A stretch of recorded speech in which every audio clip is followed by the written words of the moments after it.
Lesson number 3. The top heaviness at tight end legitimately does make it worth it to snag one of the top guys. Huge. Gronk, Kelsey, and yes, I admit it, Zach Ertz. Gronk Give it to me, baby. had the second most points in PPR, but he also missed at least one game. He's the best. He missed a couple, yeah. He's the best guy. Kelsey, I said earlier, might be the most valuable tight end to his team. I think he probably is, actually. And Zach Ertz had a great year. Once you get past those guys, then you're talking about like Delaney Walker and then a huge drop. One of the guys that I got totally right on this year, by the way, Jordan Reed, I called from the mountaintops. I said, do not draft that guy. Like, you'd have to be crazy to do it. I want to say you had Reed as maybe a late second rounder, early third rounder, something. No, like not that high. Not that high. You had him as your tight end too, though, right? Not by the time like he was getting hurt in camp and shit. Like, yes, early on, like in February and March and all that shit. As one of my lessons, you're on lesson 3. One of my biggest lessons, one is don't draft soft fucking bitches like Jordan Reed. That should be lesson 3. Don't draft soft fucking bitches. And, Demaryius Thomas, I know he didn't miss any games. He's a soft fucking bitch. He plays like a soft bitch.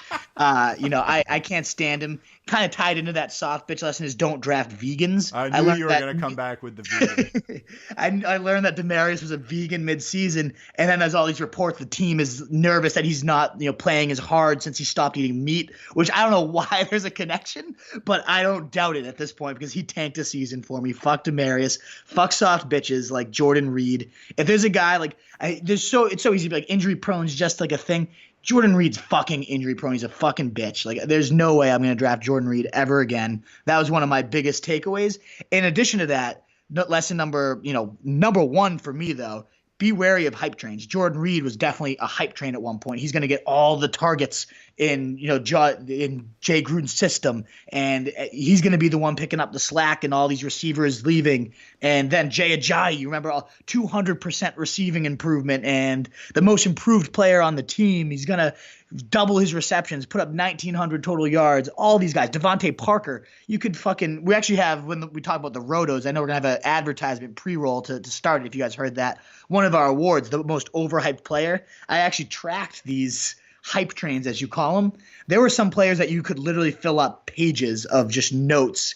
Devontae Parker dominating in practice. Like, it was just disgusting. So being wary of hype trains, because especially this year, this was one where hype trains were very, very rarely actually real. There was not a single player that had a strong hype train that really panned out this year. There was a small hype train for Brashard Perryman.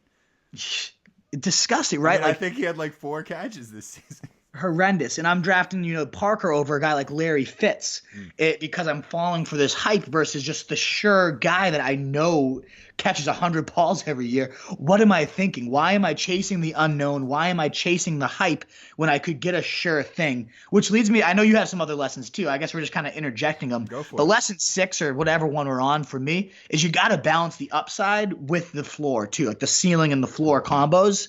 What I mean by that is if you go after these guys that are hype, like Devontae Parker, who has a huge ceiling. You need some blue chips.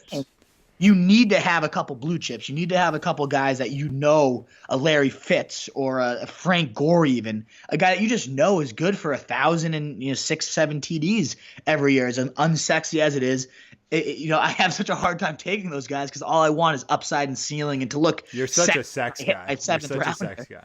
I'm such a sex appeal guy when it comes to upside and fantasy football. But that's something I'm gonna push you to challenge me on this year. That's fair. When I'm starting to fall for a hype train and I'm just like, oh, here comes Devontae Parker of 2018, whoever that's going to be.